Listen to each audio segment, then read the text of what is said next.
غزہ میں آگ اور خون کی ہولی جاری ہے۔ اسرائیلی فوج نہتے فلسطینیوں کو نشانہ بنا رہی ہے۔ ایسے میں ترکیہ بھی میدان میں آ گیا۔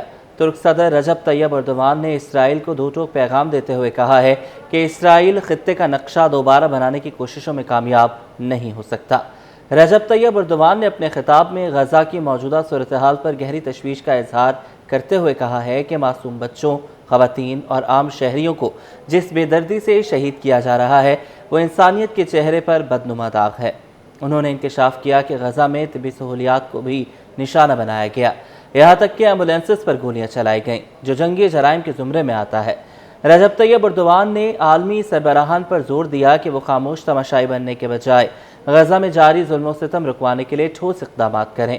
انہوں نے کہا کہ وہ خود بھی بین الاقوامی قائدین سے اس مسئلے پر فوری رابطہ کریں گے تاکہ اسرائیل کی جارحیت کو روکا جا سکے۔ دوسری جانب اسرائیلی فوج کے غزہ پر حملے جاری ہیں۔ تازہ کارروائی میں مزید 60 سے زائد فلسطینی شہید ہو گئے۔ غزہ کی وزارت صحت کے مطابق گزشتہ 24 گھنٹوں کے دوران اسرائیلی حملوں میں کم از کم 60 فلسطینی شہید اور 213 زخمی ہوئے۔ غزہ کی وزارت صحت کے مطابق اسرائیل کے غزہ پر حملوں میں اب تک کم از کم 50,000 سے زائد فلسطینی شہید ہو چکے ہیں، جبکہ سرکاری میڈیا دفتر کا کہنا ہے کہ شہادتوں کی تعداد 61,000 سے تجاوز کر چکی ہے۔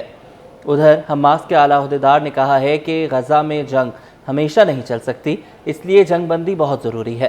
ثالثوں سے رابطے ابھی بھی جاری ہیں، لیکن تاحال کوئی نئی تجاویز سامنے نہیں آئی۔ حماس کے سیاسی بیورو کے رکن حسام بدران نے مزید بتایا کہ حماس ایسے تمام اقدامات کے لیے تیار ہے جو جنگ بندی اور فلسطینی عوام کے خلاف جاری نسل کشی کو روکنے کا سبب بنے۔ امریکی صدر ڈونلڈ ٹرمپ اور اسرائیلی وزیر اعظم بنیامین نیتن نے 2 روز قبل کہا تھا کہ نئے مذاکرات جاری ہیں جن کا مقصد غزہ سے مزید یرغمالیوں کی رہائی کو ممکن بنانا ہے۔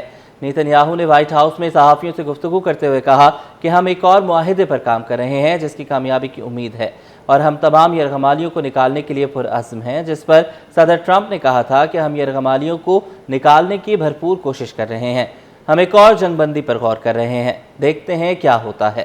واضح رہے کہ امریکہ، قطر اور مصر کی ثالثی سے ایک عارضی جنگ بندی 19 جنوری کو نافذ ہوئی تھی، جو 18 مارچ کو اسرائیلی فضائی حملوں کے دوبارہ آغاز پر ختم ہو گئی۔ اس جنگ بندی کے دوران 33 اسرائیلی یرغمالیوں کی واپسی ممکن ہوئی، جن میں سے 8 کی موت ہو چکی تھی، اور اس کے بدلے میں تقریباً 1,800 فلسطینی قیدی رہا کیے گئے۔